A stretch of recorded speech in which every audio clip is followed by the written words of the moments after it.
Zašto je najbitnije prihvatanje?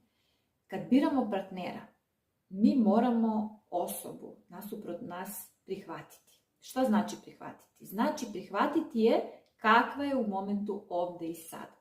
Ne pokušavati da tu osobu promenimo, ne pokušavati da živimo idealne slike te osobe. Kakva osoba bi željeli da ta osoba bude? Obično mi žene, kad ulazimo u partnerski odnos i kad smo u fazi zaljubljenosti, ne gledamo kakav je taj partner u momentu ovdje i sada, već gajimo nadu da ćemo tog partnera tokom vremena promijeniti.